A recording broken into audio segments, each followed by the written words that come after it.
إن الدين عند الله الإسلام. Warahmatullahi wabarakatuh. Innal hamdalillah nahmaduhu wa nasta'inuhu wa nastaghfiruh wa na'udzu billahi ta'ala min shururi anfusina wa min sayyiati a'malina. Man yahdihillahu fala mudilla lahu wa may yudlil fala hadiya lahu. Asyhadu an la ilaha illallah wahdahu la syarika lahu wa asyhadu anna Muhammadan abduhu wa rasuluh. Ya ayyuhalladzina amanu taqullaha haqqa tuqatih wa la tamutunna illa wa antum muslimun.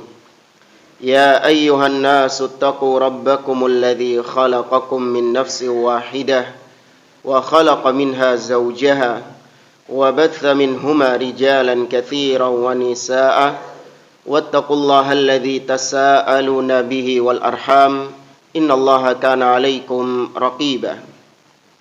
Ya ayyuhalladzina amanu taqullaha wa qulu qawlan sadida yuslih lakum a'malakum wa yaghfir lakum dhunubakum wa may yuti'illaha wa rasulahu faqad faza fawzan 'azima. Amma ba'd.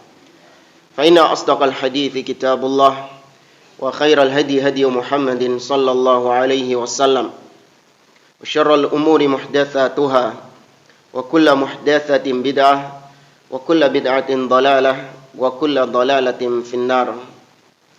Ma'asyiral muslimin, ikhwani fillah wa akhwati rahimani wa rahimakumullah. Alhamdulillah, segala puji bagi Allah Jalla wa Ala yang karena limpahan nikmatnya dan taufiknya kita dipertemukan kembali oleh Allah di majlis ini untuk kita melanjutkan kembali pembahasan kitab Sittu Durar min Usuli Ahlil Athar atau 6 pilar ad-da'wah as-salafiyah yang dikarang oleh Fadilatul Syekh Abdul Malik bin Ahmad Ramadhani Al-Jazairi hafizahullahu ta'ala. Pada pertemuan pagi hari ini kita memasuki al-aslul khamis, yaitu pilar yang kelima. Berarti ini adalah pertemuan kelima kita karena kita berusaha untuk meringkas pembahasan ini. Setiap satu kali pertemuan itu kita usahakan kita bahas satu pilar dari 6 pilar ad-da'wah salafiyah. Kalau ada yang masih ingat 4 pilar sebelumnya apa saja? Fit tauhid ikhlasuddin lillah. Pilar yang pertama, memurnikan ibadah hanya untuk Allah Subhanahu wa taala. Pilar yang kedua, at-tariqu wahid. Jalan kebenaran itu hanya satu saja. Pemahaman yang benar hanya satu saja, yaitu pemahamannya Nabi dan para sahabatnya. Yang ketiga, ittiba'ul kitab was sunnah ala fahmi as-salaf. Mengikuti kitabullah dan sunnah dengan pemahaman as-salaf. Dan yang keempat, terakhir, nailus su'dat bil ilmi. Meraih kejayaan umat dengan cara talabul ilmi, belajar ilmu syar'i, menyibukkan diri dengan belajar ilmu syar'i. Nah, yang kelima adalah beliau mengatakan ar-raddu 'alal mukhalif minal amri bil ma'ruf wan nahyi 'anil munkar. Membantah penyimpangan atau meluruskan orang-orang yang menyimpang, maka itu termasuk bagian dari amar ma'ruf dan nahi munkar. Ini disampaikan oleh beliau karena beliau termasuk seorang dai yang gencar membantah penyimpangan-penyimpangan terutama di kalangan orang-orang harokiyah. Ya, orang-orang harokiyah seperti Al-Ikhwan, Al-Muslimun. Itu penulis, itu adalah seorang ulama yang aktif menulis bantahan kepada mereka.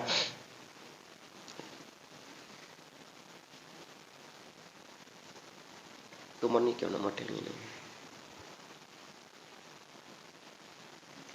Di samping itu, amar ma'ruf nahi mungkar terutama di kalangan kaum muslimin di negeri kita. Ketika kita sebagian kaum muslimin mendengar kata amar ma'ruf nahi mungkar, maka yang terbetik di pikirannya apa? yang terbetik di pikiran sebagian orang, terutama orang-orang awam, ketika mendengar amar ma'ruf nahi mungkar adalah ngobrak-ngabrik tempat maksiat. Ini amar ma'ruf nahi mungkar. Sehingga mindset mereka ketika disebutkan amar ma'ruf nahi mungkar adalah ngobrak-ngabrik tempat judi atau ngobrak-ngabrik warung makan yang buka ketika bulan Ramadan. Ya, itu mindset mereka, orang-orang awam seperti itu. Atau amar ma'ruf nahi mungkar adalah ketika melakukan demonstrasi, mencela pemimpin, melakukan demo besar-besaran. Oh, ini bagian dari amar ma'ruf nahi mungkar. Maka amar ma'ruf nahi mungkar mengajak kepada kebaikan dan mencegah dari kemungkaran itu luas maknanya. Apapun yang merupakan kebaikan di dalam agama, manakala seorang mengajak orang lain kepada kebaikan tersebut, maka itu masuk bagian dari al-amru bil ma'ruf. Dan kita tahu namanya kebaikan di dalam agama adalah apa-apa yang dipandang oleh agama itu baik. Ya, bukan apa-apa yang dipandang oleh manusia baik, tidak. Tapi apa-apa yang dipandang oleh agama sebagai suatu kebaikan, kemudian Anda perintahkan orang lain untuk mengikuti kebaikan tersebut, maka itu masuk al-amru bil ma'ruf.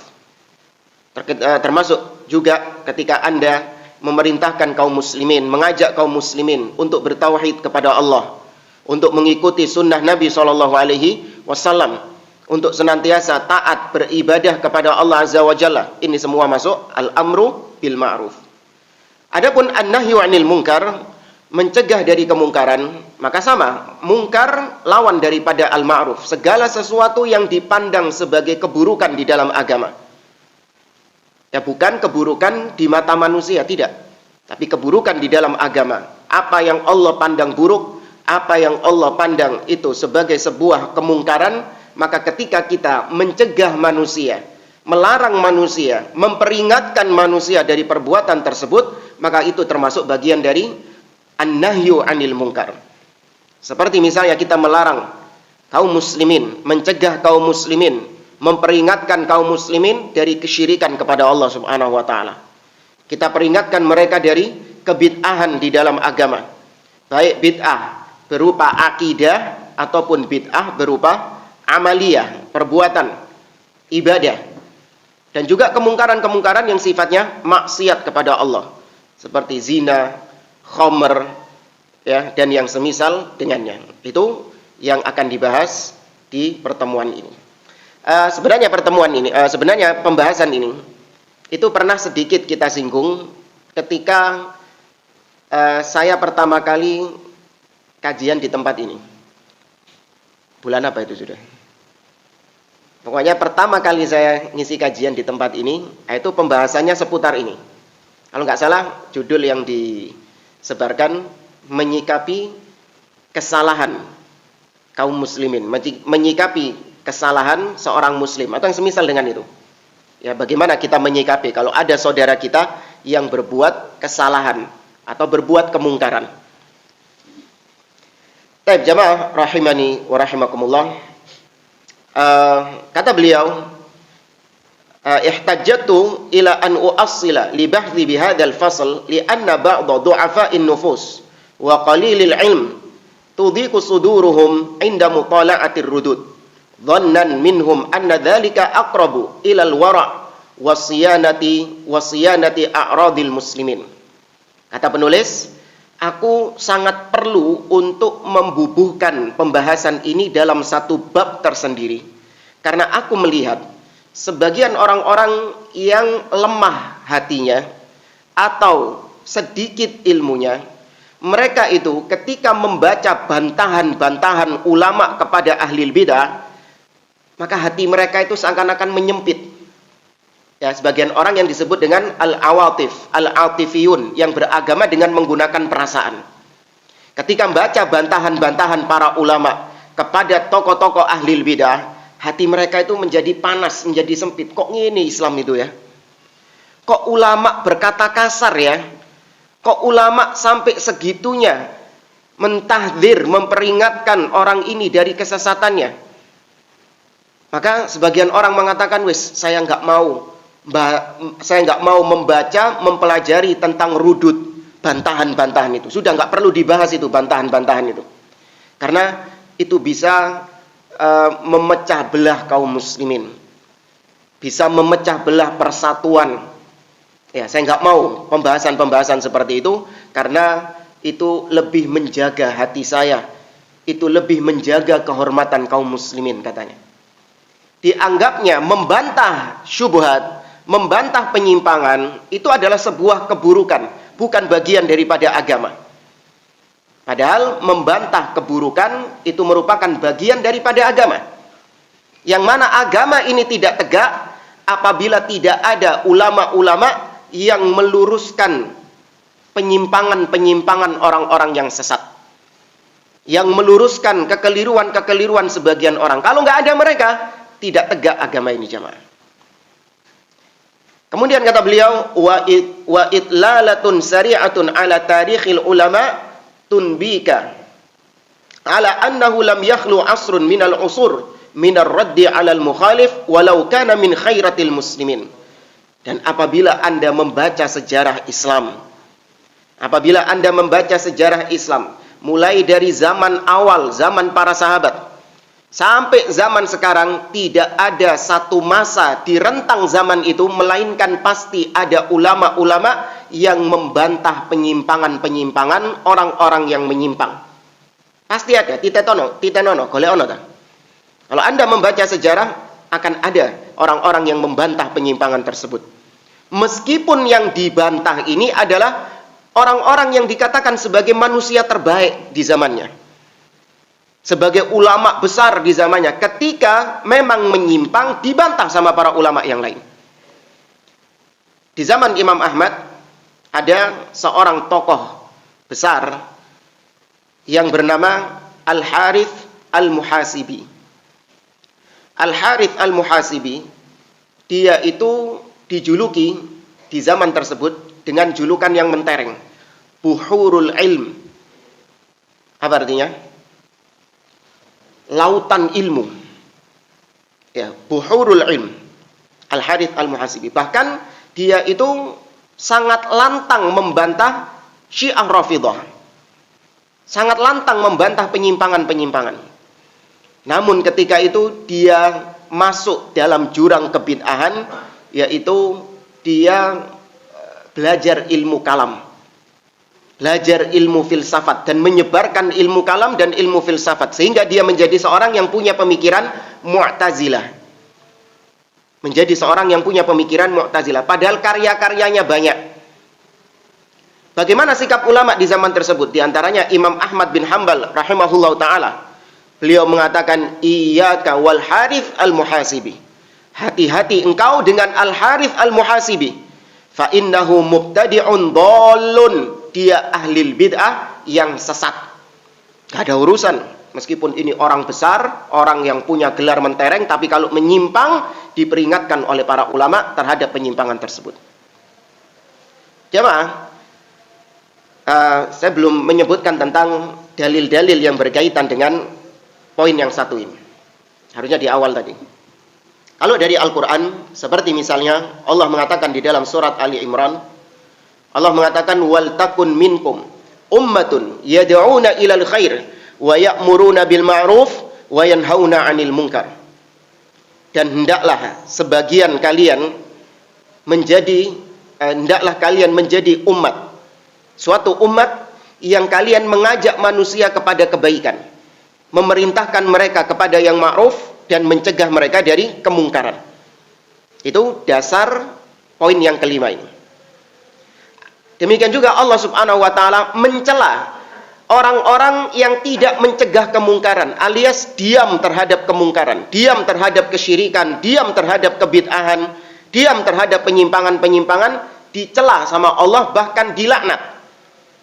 Allah berfirman dalam surah Al-Maidah tentang Bani Israel. Allah mengatakan, lu'inal ladzina kafaru min Bani Israel ala lisani Dawud wa Isa bin Maryam. Dzalika bima asaw wa kanu ya'tadun. Telah dilaknat orang-orang kafir dari kalangan Bani Israel. Mereka telah dilaknat melalui lisannya Nabi Dawud dan lisannya Isa alaihi wassalam. Dzalika bima asaw, yang demikian itu karena kemaksiatan, kedurhakaan mereka, wa kanu ya'tadun, dan mereka melampaui batas. Kemudian kanu la yatanahawna an munkarin fa'alu labi'sa ma kanu yaf'alun. Mereka dilaknat karena mereka tidak mencegah dari kemungkaran yang dilakukan oleh saudara mereka. Jadi ketika ada sohibnya, ada temannya, keluarganya melakukan kemungkaran, tidak dicegah, tidak diingkari sama dia, sama mereka. Itu yang menyebabkan Bani Israel, orang-orang kafir di antara mereka, dilaknat sama Allah Subhanahu wa Ta'ala. Maka demikian juga kaum muslimin, apabila mereka diam terhadap kemungkaran, diam terhadap kesyirikan, diam terhadap kebid'ahan yang dilakukan oleh saudara-saudara mereka, maka mirip dengan Bani Israel, mirip dengan orang-orang kafir dari Bani Israel. Dikhawatirkan juga mendapatkan laknat dari Allah Azza wa Jalla. Adapun dari hadis Nabi SAW, Nabi SAW mengatakan, "Man ra'a minkum munkaran falyughayyirhu biyadihi." Barang siapa di antara kalian yang melihat kemungkaran, mengetahui kemungkaran, maka hendaklah dia merubah kemungkaran itu dengan tangannya. Fa illam yastati' fa bilisani. Kalau memang tidak mampu dengan tangannya, karena memang dia nggak punya kekuatan, tidak punya kuasa, maka hendaklah dia cegah kemungkaran itu dengan lisannya. Wa illam yastati' fa biqalbihi wa dzalika adhaful iman. Tapi kalau tetap tidak bisa dengan lisan, karena mungkin dia bukan orang yang pandai berbicara, atau mungkin tidak memiliki ilmu tentangnya, maka diingkari dengan hati, dalam artian dia nggak ridho dengan kemungkaran tersebut. Dia nggak support dengan kemungkaran itu. Bara, berlepas diri dari kemungkaran tersebut. Kalau memang tidak mampu dengan tangan dan tidak mampu dengan lisan. Kalau ada anak antum misalnya, atau istri antum melakukan kemungkaran, maka antum ingkari dengan apa? Tangan, maksudnya dengan perbuatan, dengan lisan, atau dengan hati? Istri ini, istri atau anak antum, ini saya ngomong sama bapak-bapak, dengan lisan ya. Kenapa kok dengan lisan? Padahal bisa dengan apa? Dengan tangan. Dengan tangan, ingat ya, bukan berarti terus memukul, bukan. Dengan tangan di sini artinya dengan kekuatannya, dengan powernya, dengan kekuasaannya. Ya.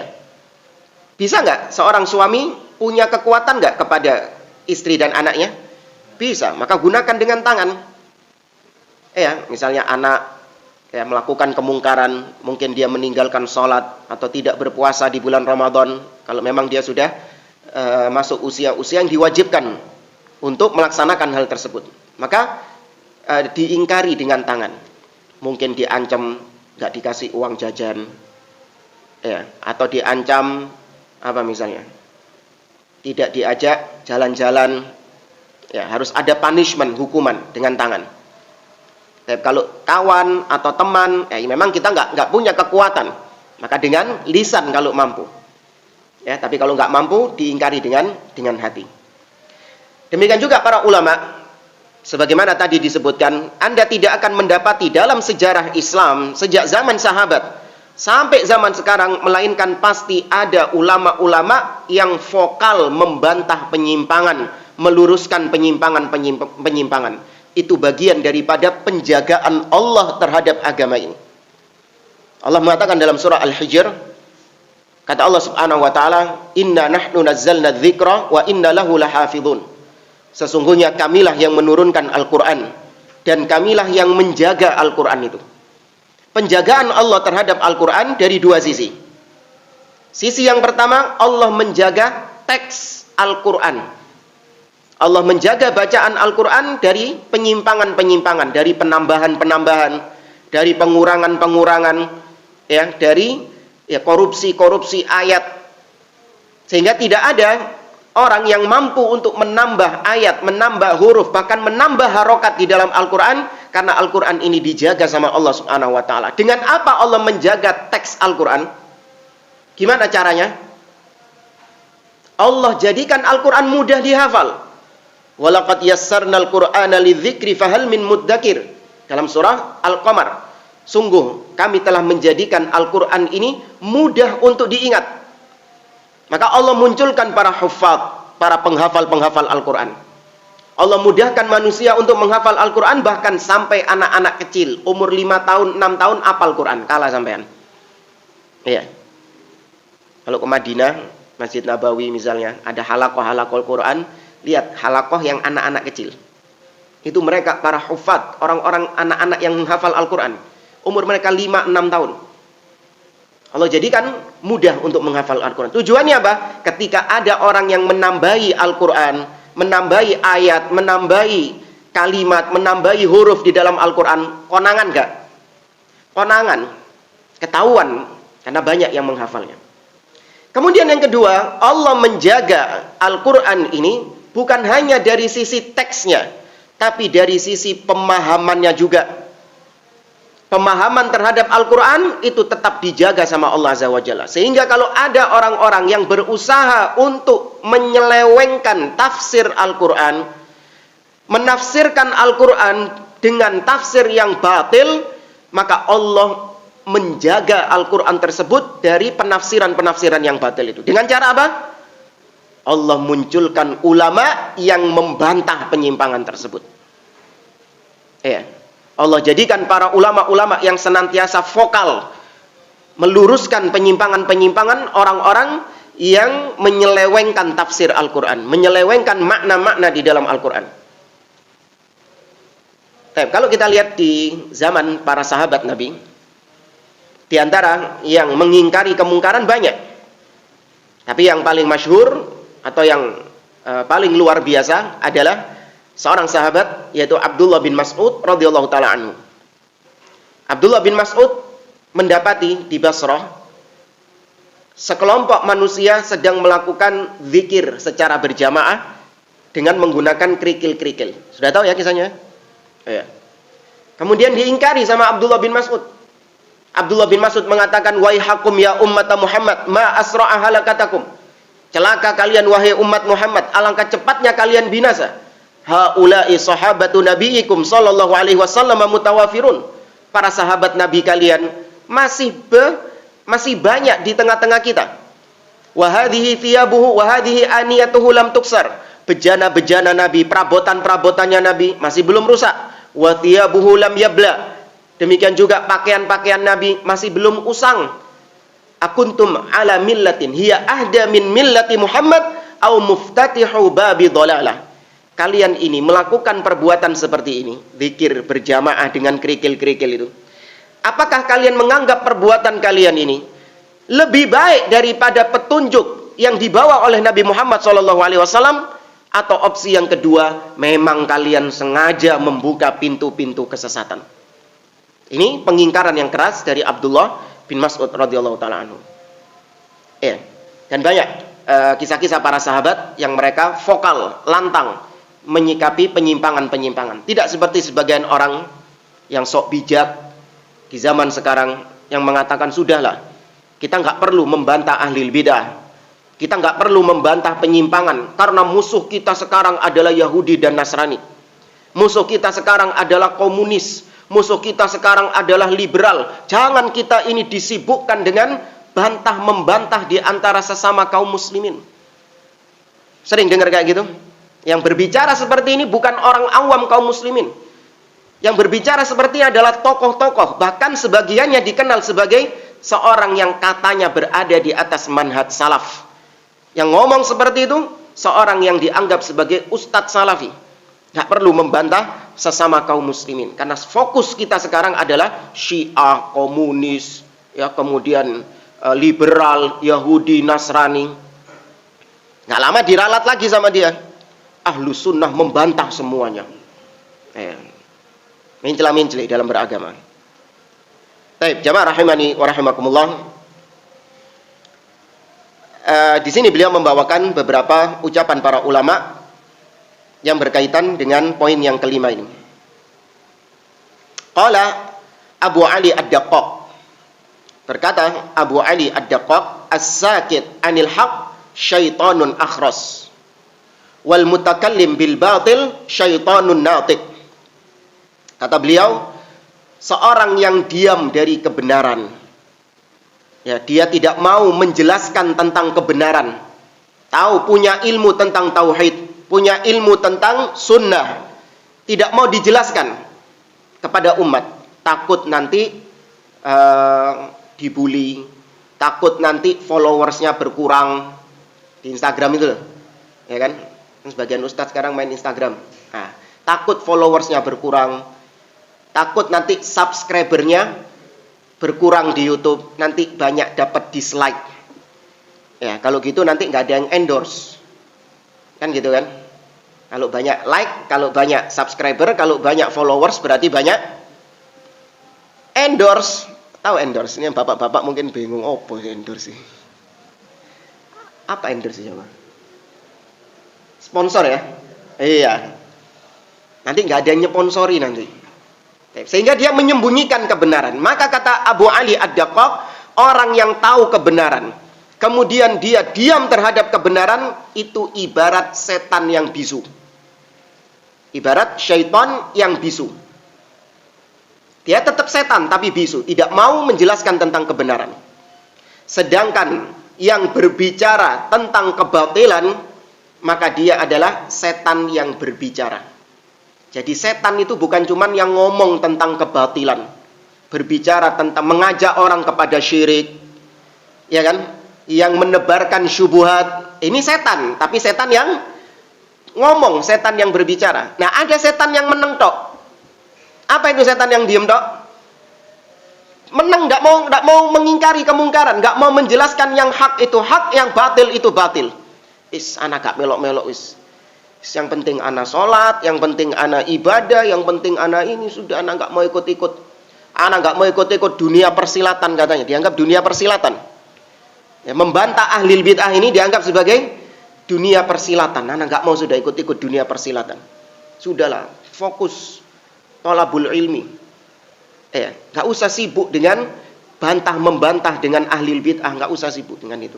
Dianggapnya ar-rudud, membantah penyimpangan itu bukan bagian daripada agama. Ini keliru. Membantah ahli bid'ah bagian daripada agama. Yang agama tidak tegak kalau tidak ada bantahan terhadap ahli bid'ah. Loh, para nabi dan rasul saja tugasnya itu dua, jemaah. Yang pertama mubasyirin, yaitu memberikan kabar gembira kepada manusia. Barang siapa yang beramal, barang siapa yang mentaati Allah, barang siapa yang melakukan ini, maka dia akan mendapatkan surga. Loh, seneng nggak orang kalau dengar kayak gitu? Seneng. Tapi apa cuman itu tok tugasnya Nabi? Tidak. Ada tugas kedua, Bang. Mundzirin, memberi peringatan, memberikan ancaman sehingga yang mendengarkan itu mengkerat tadi nih. Ya, awas, yang berbuat syirik masuk neraka. Yang berbuat bid'ah masuk neraka. Yang berbuat kemaksiatan masuk neraka. Sehingga orang yang mendengarkan itu merasa nggak enak. Dan memang harus disampaikan. Ya, Allah mengatakan, kana nasu ummatan wahidah faba'atsallahu an-nabiyyina mubasysyirina wa mundzirin. Allah mengutus para nabi mubasysyirin wa mundzirin. Ya. Kemudian kata Syekh di sini, wan nabiyyu sallallahu alaihi wasallam yukhbir bi iftiraqi hadhihi al-ummah ila 73 firqah wan najatu minha li firqatin wahidah ala minhajin nubuwah. Dan kita tahu Nabi sallallahu alaihi wasallam mengabarkan tentang perpecahan umat ini menjadi 73 golongan. Dan yang selamat hanya satu golongan saja, yaitu golongan yang di atas pemahaman Nabi sallallahu alaihi wasallam. Ayuridu haula ikhtisarul ummah ila firqatin wa jama'atin wahidah ma'a qiyamit tamayuz al-aqdi al-muttarib. Ini orang-orang yang tadi beragama dengan hawa nafsu, beragama dengan perasaan, gak mau bantah-membantah. Coba saya tanya kepada Anda, saya tanya kepada mereka ini, apakah yang kalian inginkan adalah persatuan kaum muslimin tanpa membedakan akidah-akidah mereka? Persatuan kaum muslimin meskipun mereka berbeda akidahnya satu dengan yang lain, tetap dipaksakan bersatu. Sehingga kalian melarang kita untuk membantah ahli bid'ah demi terciptanya persatuan Islam. Apa yang kalian inginkan? Persatuan Kalau Anda menginginkan persatuan, berarti Anda membatalkan hadis Nabi SAW yang mengatakan umat Islam terpecah menjadi 73 golongan. Paham nggak logikanya, jamaah? Ya, orang-orang kan gitu. Sudahlah, jangan memecah belah umat. Loh, terus kau pingin umat ini bersatu. Bersatu dalam artian meskipun akidahnya berbeda-beda, tetap kau paksakan bersatu? Iya, harusnya gitu. Wah, berarti Nabi keliru dong. Nabi bilangnya umat ini apa? Terpecah. Tapi kan Allah mengatakan untuk kita bersatu. Wa'tasimu bihablillahi jami'a. Berpeganglah kalian, bersatulah kalian di atas tali Allah subhanahu wa ta'ala. Tuh, sudah dijawab sama Allah. Bersatu itu di atas tali Allah, di atas agama Allah. Dan ahli bid'ah, mereka tidak berpegang dengan agama Allah subhanahu wa ta'ala. Maka pantas nggak diajak bersatu? Nggak pantas. Jamaah rahimani wa rahimakumullah. Ini beliau banyak membawakan ucapan-ucapan ahli bid'ah yang suka nyinyiri ahlus sunnah yang gemar membantah kesesatan. Di antaranya mereka mengatakan, la tusaddi'u as-saffa minad dakhil. Wahai ahlus sunnah, wahai orang-orang yang katanya salafi, jangan kalian ini memporak-porandakan barisan kaum muslimin dari dalam. Ya, jangan kalian ini memporak-porandakan barisan kaum muslimin dari dalam. Sebagian lagi mengatakan la tuthirul ghubar minal kharij. Jangan kalian ini menghembuskan debu dari luar kepada kaum muslimin. La tuharrikul khilaf bainal muslimin. Jangan kalian itu suka mengobok-ngobok masalah khilafiyah di antara kaum muslimin. Ini yang suka dijual ini. Khilafiyah. Ya, siti-siti khilafiyah. Ini khilafiyah. Sudah, jangan bahas-bahas masalah khilafiyah. Bahkan pernah kita khutbah Jumat di satu masjid. Di mimbarnya itu dikasih tulisan. Ada peringatan. Pertama, buat khotib. Peringatan buat khotib. Khutbah diharapkan kurang lebih 20 menit. Ya, setuju. Siap. Yang kedua, materi khutbah tidak boleh ada unsur muatan politik. Iya, benar. Ya, nggak boleh memang. Yang mengajak kepada partai tertentu, mengajak kepada capres tertentu, enggak. Mimbar Jumat tidak dibuat untuk politik-politik kotor seperti itu. Nah, yang ketiga ini ambigu. Dilarang membicarakan masalah khilafiyah. Ki khilafiyah sing di. Paham ya? Karena khilafiyah ada dua. Ada permasalahan khilafiyah yang ditolerir dan ada permasalahan khilafiyah yang tidak boleh ditolerir. Benar, itu perbedaan di antara kaum muslimin, tapi perbedaan yang mana? Kalau perbedaan-perbedaan yang masih bisa ditolerir, maka iya. Kita tidak mengobok-ngobok terlalu dalam masalah itu, bahkan sampai menyesat-nyesatkan saudara kita hanya berbeda dalam masalah khilafiyah yang ditolerir. Contohnya apa? Kemarin Idul Adha. Tapi yang Idul Adha bukan yang hisab ya, awas. Bukan. Tapi antara yang mengikuti hilal yang ditetapkan oleh pemimpin kaum muslimin di masing-masing negeri dengan yang mengikuti hilal Saudi Mekah. Hisab nggak masuk di sini. Paham ya? Yang pakai hisab nggak masuk di sini. Nggak tolerin kita, nggak toleransi. Sesat, menyimpang dari jalan Ahlus Sunnah. Adapun yang berpatokan dengan hilal Saudi, mengikuti jamaah haji di Mekah, atau yang berpatokan dengan hilal masing-masing negeri, ini khilaf yang kita toleransi. Yang apabila ada saudara kita yang berbeda dengan itu, kita tetap berlapang dada di situ. Tidak saling menyesatkan satu dengan yang lainnya. Meskipun kita berusaha untuk mengambil pendapat yang lebih benar. Gak ada masalah kalau dalam masalah itu. Ya, kita tetap berpegang dengan yang lebih benar dan meninggalkan pendapat yang menurut kita kurang tepat. Namun tidak mengharuskan yang menyelisihi kita menjadi sesat, menjadi ahli bid'ah. Paham di sini jamaah? Ya, hati-hati. Ini jangan dianggap yang berbeda dengan kita langsung toleransi, tidak. Kemudian ada khilafiyah jenis yang kedua, yaitu khilafiyah yang tidak ada toleransi di sana. Yaitu khilafiyah, kebanyakan khilaf dalam masalah akidah. Ya, khilafiyah dalam masalah akidah. Bahkan Syekhul Islam Ibnu Taimiyah rahimahullah ta'ala mengatakan, Ahlus Sunnah itu sepakat di atas akidah. Karena akidah itu tidak ada perbedaan antara satu, tidak boleh ada perbedaan antara satu dengan yang lain. Meskipun ada, cuman sedikit saja. Ya, khilafiyah dalam masalah akidah yang ditolerir ada, tapi cuman sedikit. Kebanyakan masalah akidah disepakati. Sehingga kalau disepakati, nggak boleh berbeda di situ. Al-haqqu fihi wahid. Kebenaran hanya satu di situ. Antum berpendapat, meyakini Allah itu berada tinggi di atas. Kawan Anda, saudara Anda, beda pendapat. Dia mengatakan Allah di mana-mana. Bagaimana sikap Anda? Toleransi? Tidak. Katakan pendapatmu keliru, salah, menyimpang. Kalau kau orang jahil mungkin masih dikasih udzur. Tapi kalau sudah disampaikan hujjah kepadamu dan kau tetap menyimpang, mengatakan Allah di mana-mana, Allah tidak di atas, maka dikhawatirkan dia jatuh dalam kebid'ahan dan menjadi ahli bid'ah. Ya, berbeda dengan masalah yang tadi. Baik. Jamaah rahimani wa rahimakumullah.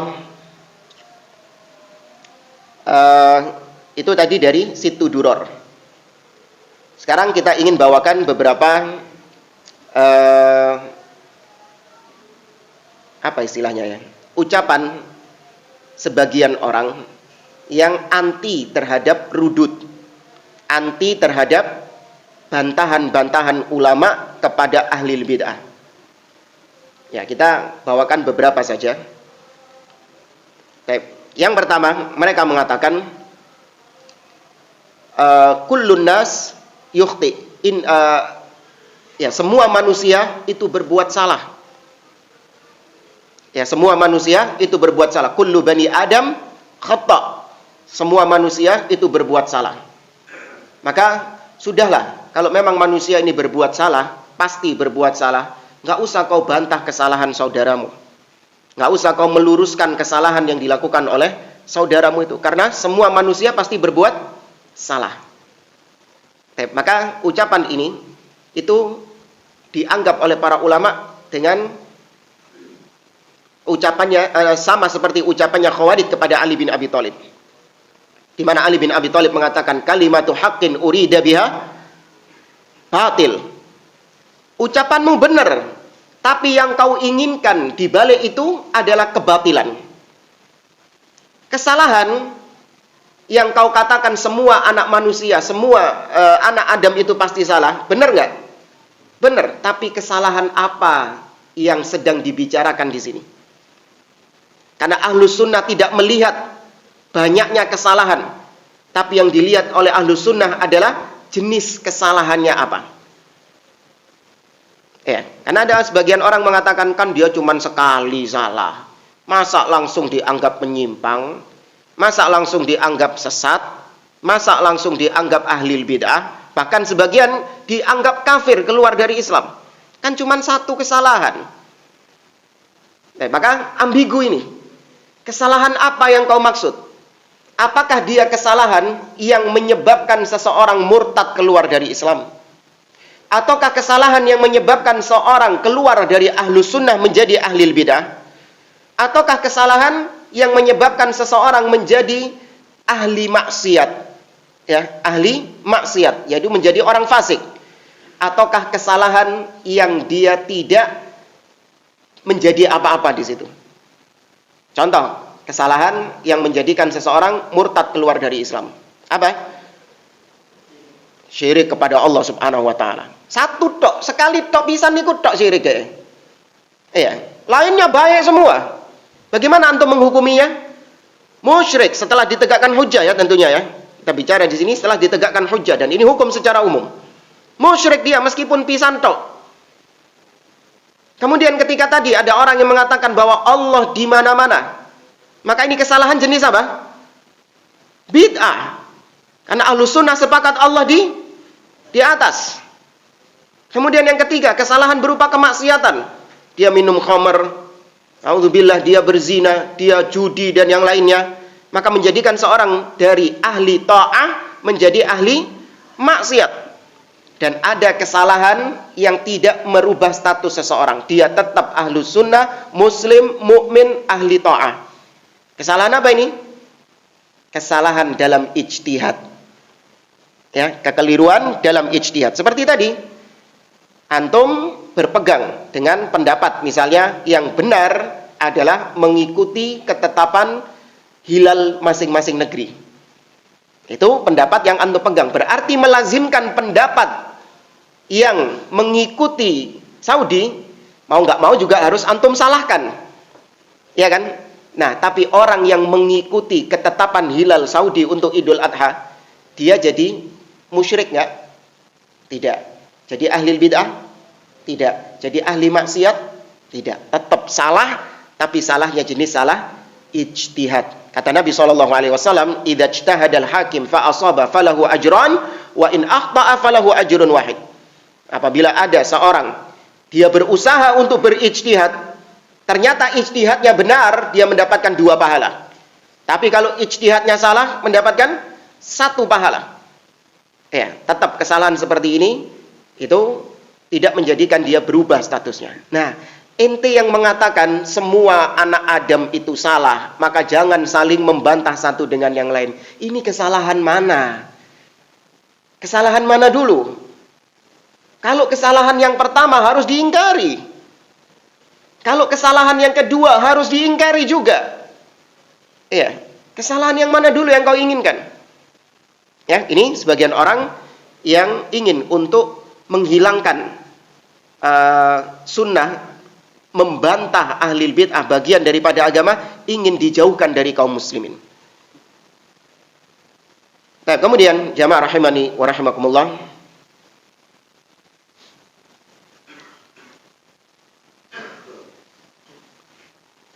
yang berikutnya, di antara sebagian orang yang anti terhadap bantah-membantah, yaitu mereka mengatakan bahwa orang yang Anda bantah ini, dia itu adalah seorang yang memiliki followers yang banyak.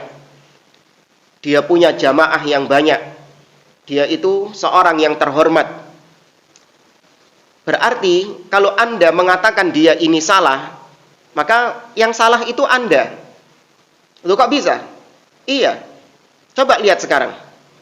Jamaahnya banyak mana kalau kajian? Loh. Dibilang kayak gitu.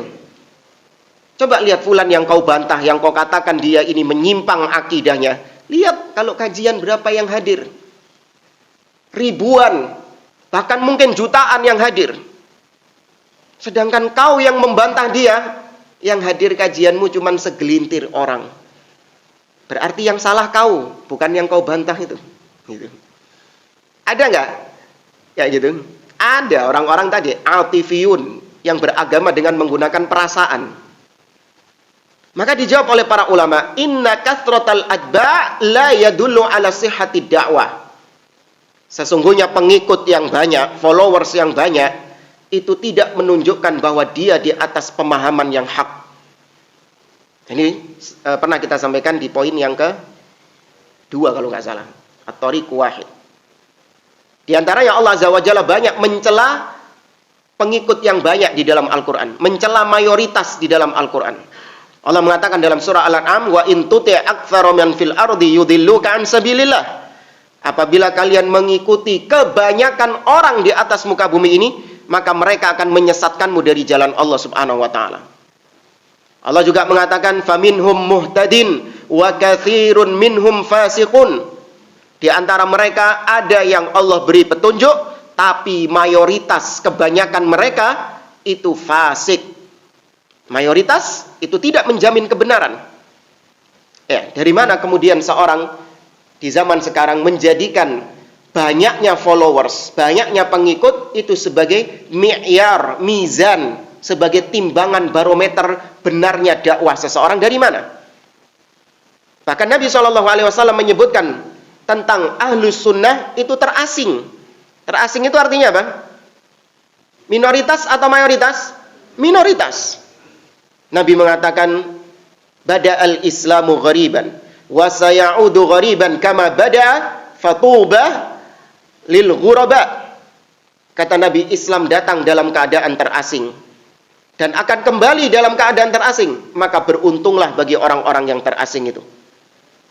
Seorang ulama salaf yang bernama Al-Laits ibn Sa'ad rahimahullahu ta'ala, beliau mengatakan, inna kathrata atba'ir rajul isyaratun ala adami sihhati tariqatihi lianna ahla sunnah qillah.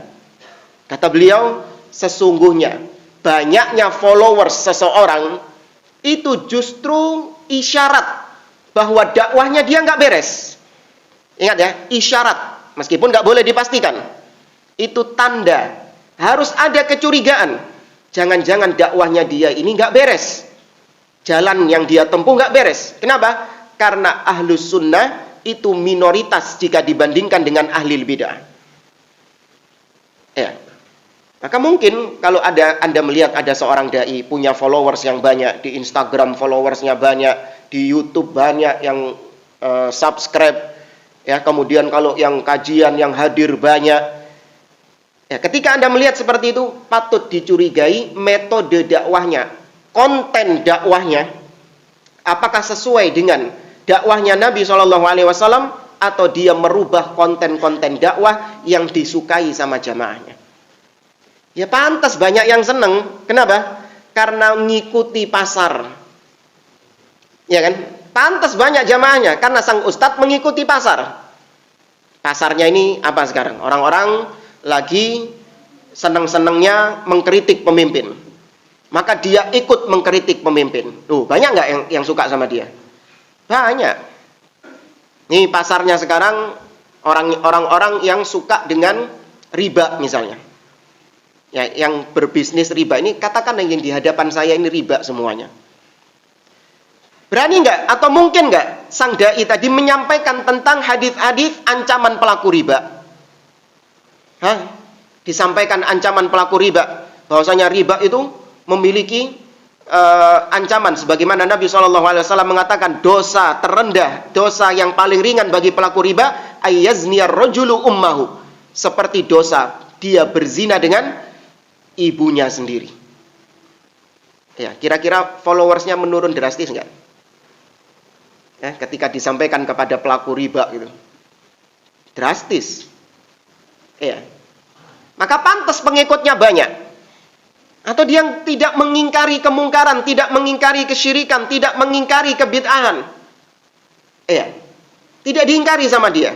Bahkan dia cenderung lebih memilih konten-konten yang disetujui oleh semua pihak. Masalah rumah tangga, masalah akhlak.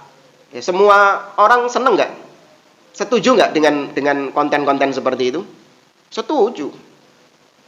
Konten-konten yang tidak ada bedanya antara ahlu sunnah sama ahli bid'ah, itu yang dipilih sama dia. Sehingga muncul ada seorang ustadz, seorang dai yang katanya salafi, tapi ternyata ahli bid'ah juga seneng sama dia. Kok bisa ya?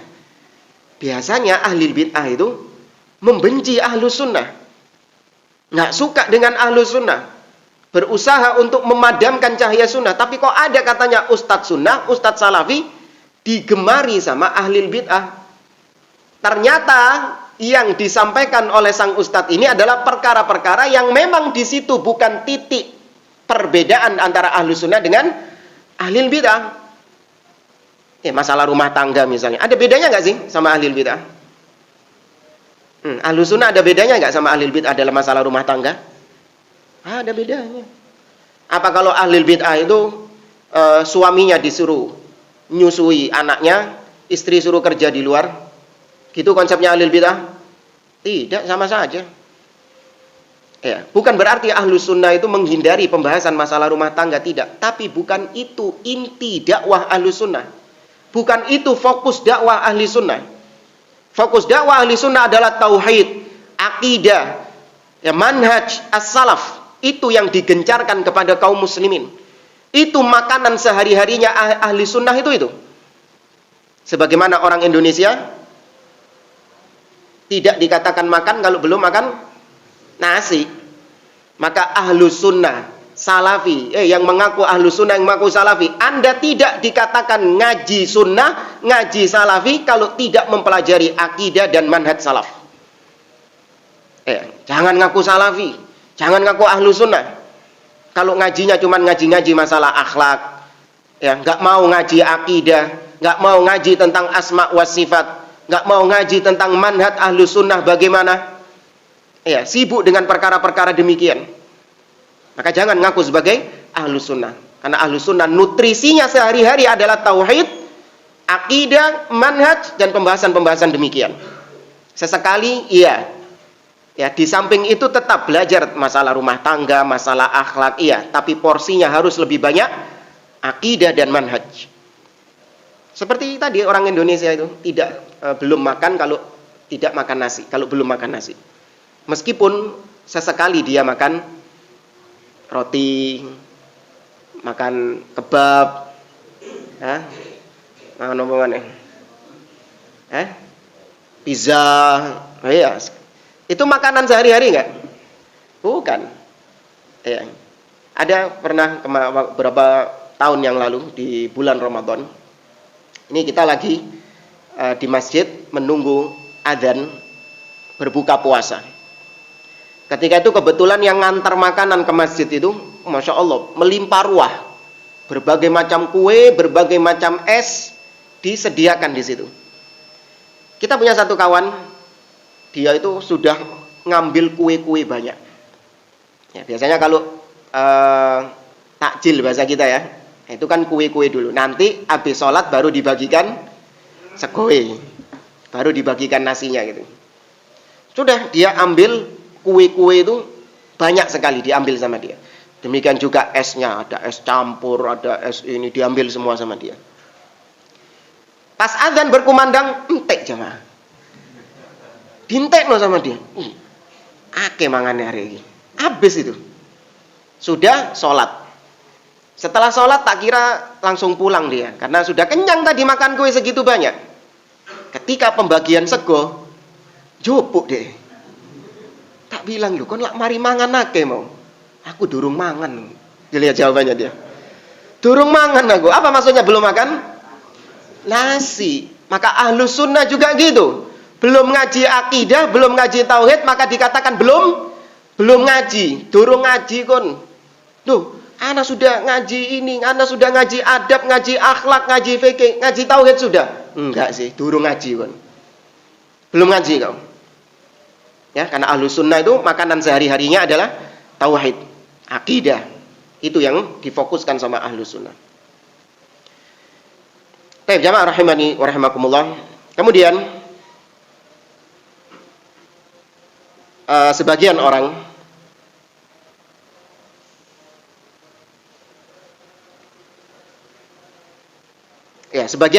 menolak, membantah ahli bid'ah dengan mengatakan Anda ini jangan ghibah. Anda ketika meluruskan penyimpangan fulan, ada seorang dai, seorang tokoh yang sesat, kemudian kita luruskan dia. Sebagian orang mengatakan, Ustaz, antum kok ghibahin orang? Sedangkan ghibah itu dilarang di dalam Islam. Allah mengatakan dalam surah Al-Hujurat, "Wala yaghtab ba'dukum ba'dha, ayuhibbu ahadukum ayyakula lahma akhihi maitan fakarihtumu." Janganlah sebagian kalian menghibah sebagian yang lain. Apakah kalian mau memakan bangkai saudara kalian sendiri? Tentu kalian jijik. Antum ini menghibah orang sukaannya, membantah ini, bukannya itu ghibah. Sebagian ulama ketika membantah penyesat-penyesat umat ini, sebagian di antara mereka hanya menyebutkan sifat-sifatnya saja. Tidak menyebutkan namanya. Bukan karena mereka takut menyebutkan namanya, tidak. Tapi dikhawatirkan semakin mempopulerkan si ahli bid'ah ini. Paham? Sama seperti sebagian asatidzah di negeri kita misalnya. Ketika membantah penyimpangan seseorang, terkadang disampaikan secara global, disampaikan secara umum. Disampaikan sifat-sifatnya, namun tidak disebutkan namanya. Kenapa? Karena tadi alasannya, khawatir yang nggak tahu mulai weruh. Yang nggak tahu tentang ahli bid'ah ini akhirnya jadi tahu. Kalau sudah tahu, kepo. Golek dhewe nang YouTube. Ya, ketika dicari sendiri di YouTube asyik dia. Lama kelamaan kena syubhatnya. Maka cukup disampaikan secara umum, sing weruh-weruh, sing gak weruh ya wis gak weruh. Paham ya? Ya. Tapi ada juga ketika memang sudah masyhur ini. Tokoh penyesat ini memang sudah masyhur, sudah terkenal dia dengan kesesatannya. Maka disampaikan secara terang-terangan dengan menyebutkan namanya. Bahwa fulan menyimpang. Dengan penyimpangan A, B, C, D, E, F disebutkan. Kemudian dibantah penyimpangan tersebut, diluruskan. Bahwa apa yang disampaikan sama dia itu syubhat. Keliru. Bertentangan dengan manhaj salaf. Bantahannya adalah begini. Ini ghibah enggak? Hah? Ghibah. Iya, itu ghibah. Karena ghibah ini artinya engkau menyebutkan kesalahan saudaramu. Ya kan? Itu ghibah. Naam, itu ghibah. Namun ghibah yang halal. Ghibah yang dibolehkan. Ya. Memang secara asal ghibah haram. Tapi ketika dibutuhkan, ghibah itu menjadi sesuatu yang boleh. Siapa yang bisa nyebutkan? Apa saja ghibah yang boleh selain yang disebutkan tadi? Ada 6. Ini juga disebutkan oleh Imam Nawawi dalam Riyadhus Shalihin. Ya, dalam Riyadhus Shalihin Imam An-Nawawi rahimahullah menyebutkan 6 ghibah yang diperbolehkan dalam agama. Ini terkumpul dalam sebuah bait syair. Seorang penyair pernah mengatakan, al-qadhu laisa bighibatin fi sittatin. Menyebutkan aib seseorang, menyebutkan kesalahan seseorang itu tidak termasuk ghibah dalam 6 perkara. Yang pertama, mutadhallimin, orang yang terdolimi.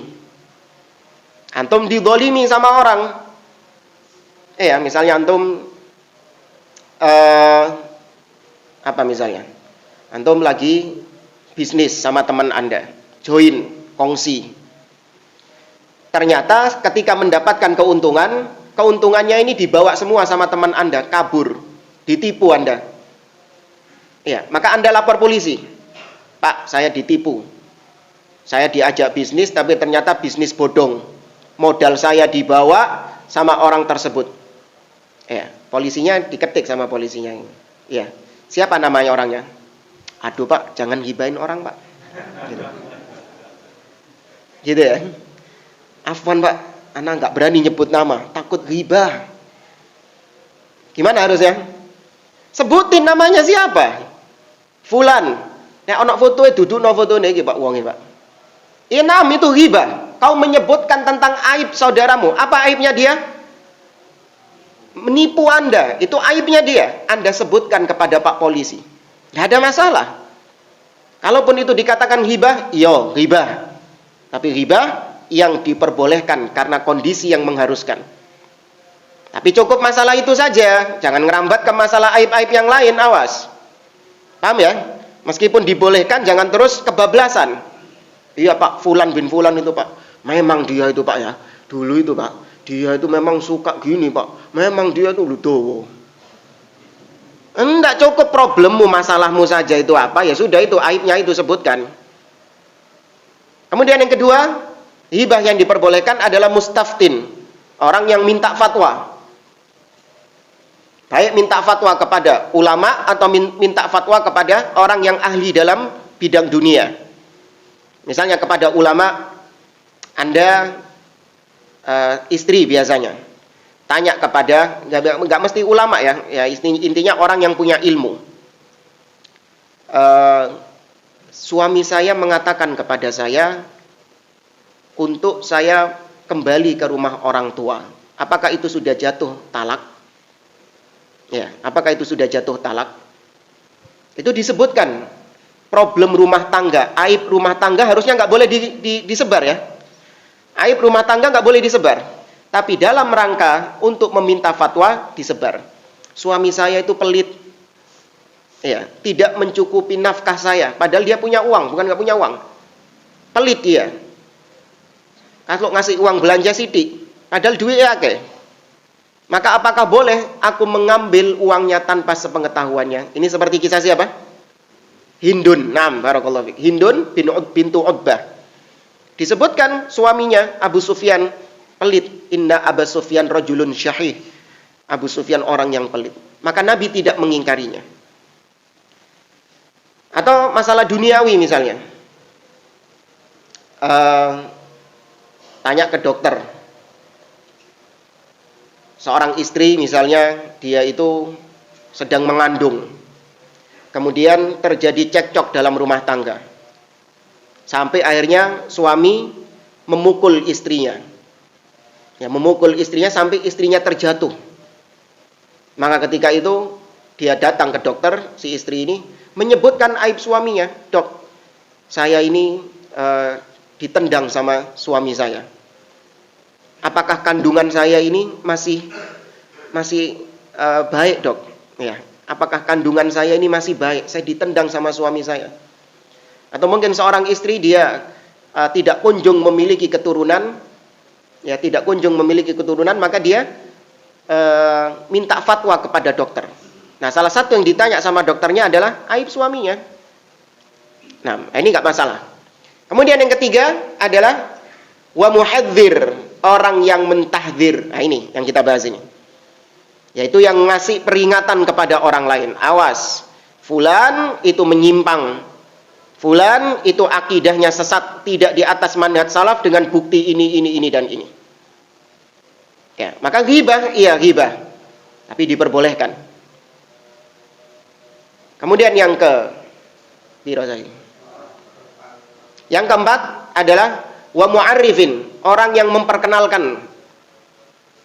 Ya, dalam rangka untuk memperkenalkan. Contoh misalnya para ulama-ulama ahli hadis, mereka menyebut sebagian rawi dengan aibnya. Seperti Al-A'raj. Ya, Al-A'raj. Nama aslinya Abdurrahman, tapi lebih dikenal dengan nama Al-A'raj. Apa artinya Al-A'raj? Yang pincang. Tuh. Aibnya itu. Dia dikenal dengan namanya Al-A'raj, si pincang. Padahal punya nama dia.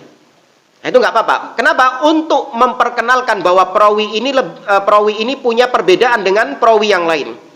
Karena nama-nama perawi itu hampir-hampir sama semuanya.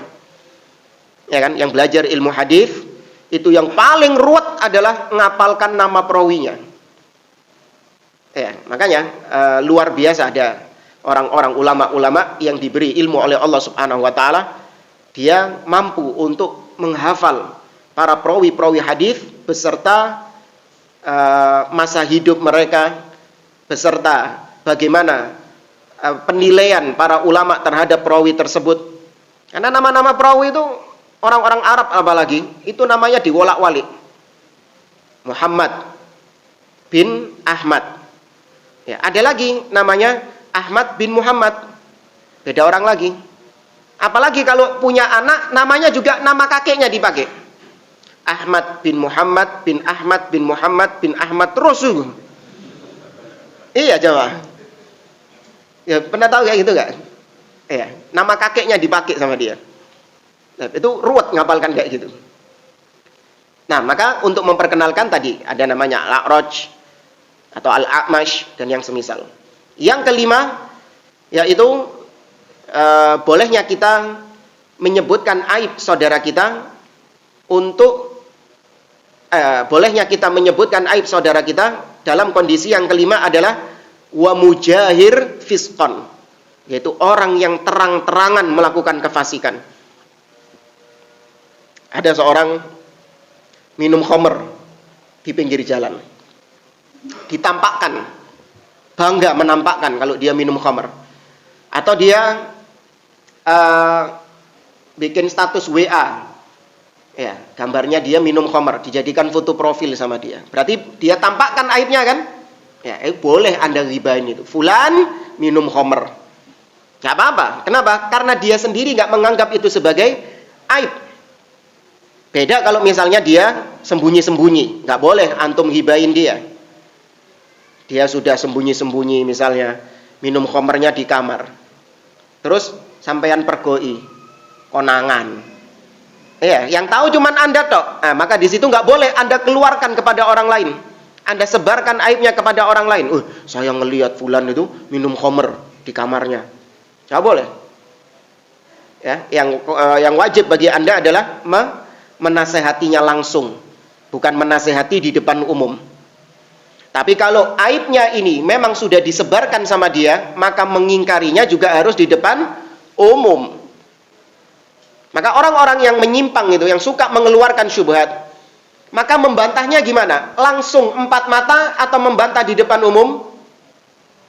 Nah, misalnya ada seorang ustadz, seorang dai mengeluarkan statement yang ngawur, entah di medsosnya dia atau di ceramah-ceramahnya dia. Mungkin misalnya dia mengatakan bahwa tadi tentang masalah Allah itu tidak di atas, tapi Allah itu ada tanpa tempat, tanpa arah. Kalau Allah di atas, maka berarti Allah itu butuh tempat, sedangkan Allah nggak butuh dengan makhluknya. Kalau Allah di atas, maka berarti Allah lebih kecil daripada langit, karena yang di atas lebih kecil daripada yang di bawah. Maka Allah tidak di atas. Baik, ini ucapan yang menyimpang, yang sesat. Diucapkan di halayak umum, maka bantahnya apakah harus 4 mata atau langsung dibantah di depan umum? Langsung tempat umum. Nah, sebagian orang-orang yang nggak suka bantah-membantah, di antara mereka mengatakan, kenapa kau nggak datangi dia? Kalau memang dia salah ceramahnya, datangi dia, luruskan dia. Ada nggak kayak gitu? Mempersyaratkan harus tabayun dulu, harus dinasehati 4 mata dulu. Jangan ujuk-ujuk langsung dibantah di depan umum. Nah, ini diingkari oleh Syekh Muhammad Nasiruddin Al-Albani. Mempersyaratkan harus 4 mata dulu, itu adalah syarat yang bid'ah di dalam agama. Ya, tidak ada para ulama ketika membantah kesesatan harus 4 mata dulu, itu nggak ada. Kenapa? Yang pertama, karena yang lebih dikhawatirkan sama ulama itu bukan orang yang sesat ini, bukan. Tapi yang lebih dikhawatirkan apanya? Kaum muslimin yang sudah kena syubhatnya. Itu yang lebih diselamatkan daripada si penyebar syubhatnya. Kemudian yang kedua, kalau itu dipersyaratkan, bagaimana dengan orang-orang yang jauh? Contoh misalnya, ada tokoh sesat menyimpang, dia berasal dari Papua sana misalnya, jauh. Kemudian ketika kita ingin membantah dia, kita harus kemana? Ke Papua. Harus ke Papua dulu, nasihatin dia 4 mata. Anak alamatnya di mana enggak tahu. Kenal aja enggak. Ngapain? Harus langsung di depan umum. Nggak perlu 4 mata. Kemudian yang ketiga, kenapa langsung di depan umum, nggak 4 mata? Ibarat seperti misalnya, ini sebenarnya sudah dari yang pertama tadi. Ibarat seperti misalnya, ada seorang yang menebarkan racun di sungai. Dia menebarkan racun, limbah yang beracun di sungai. Sungai ini dipakai sama warga desa itu buat keperluan sehari-hari. Ya, buat nyuci baju, mungkin sebagian yang ngambil air buat mandi, mungkin buat masak. Ada nggak sih buat masak? Katakanlah ada lah. Ya, buat masak, buat keperluan sehari-hari. Dikasih limbah beracun sama seseorang. Baik, ketika itu sikap Anda bagaimana? Anda menasehati, menegur yang ngasih racun itu, atau Anda mengatakan kepada warga desa, jangan ngambil air ini karena sudah dikasih racun sama fulan? Mana yang Anda lakukan? Memperingatkan warga. Nah, kalau Anda menasehati yang ngasih racun dulu, balik-balik warganya wis mate kabeh. Maka itu yang lebih diutamakan. Tinggal satu, yang keenam apa? Yang kelima kan? Yang keenam adalah bolehnya menghibah seseorang untuk liman talabal i'anah ala izalatil munkar, yaitu dalam rangka minta tolong untuk menghilangkan kemungkaran. Itu boleh menghibah.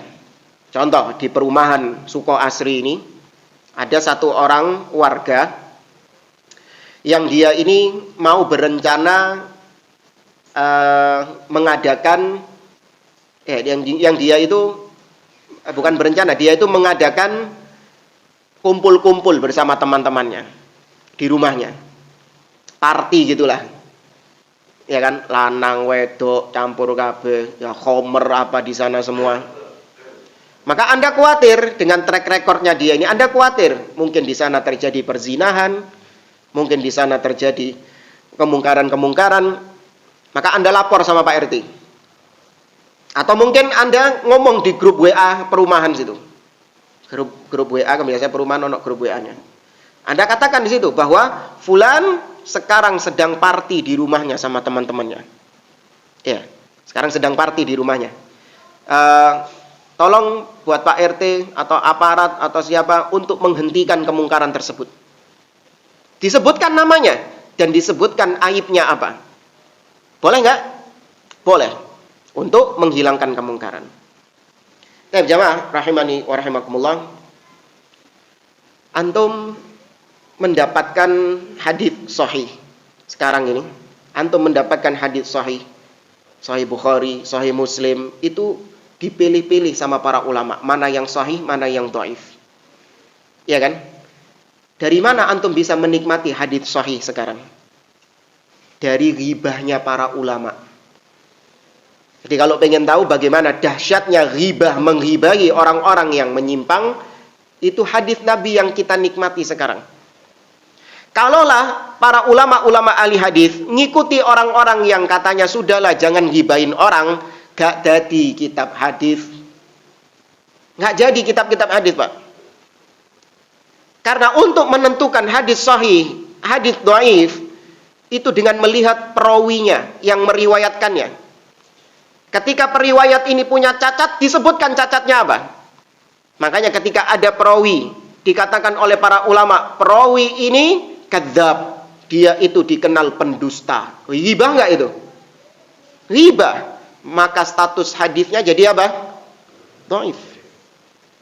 Fulan, ada perawi ini. Fulan su'ul hifdzi. Fulan hafalannya lemah. Suka lupa. Aibnya bukan itu? Aibnya. Maka ketika ada nama fulan di suatu hadis, jadilah hadisnya dhaif, lemah. Itu harus ghibah jamaah. Ya, tapi ingat sesuai porsi. Ini 6 yang kita sebutkan tadi itu boleh Anda terapkan namun sesuai dengan porsi. Sama seperti misalnya Anda kalau di tengah hutan kelaparan, tidak punya makanan, adanya cuman babi celeng seliweran, maka boleh nggak dikonsumsi? Boleh, hanya sebatas menyambung hidup. Ojo dibungkus, dibawa pulang. Iya. Mumpung boleh ini. Enggak. Bolehnya ya cuman sebatas menyambung hidup itu. Jangan dibungkus, dibawa pulang. Maka demikian juga ghibah yang disebutkan hanya sebatas 6 keperluan tadi. Jangan melampaui batasan itu.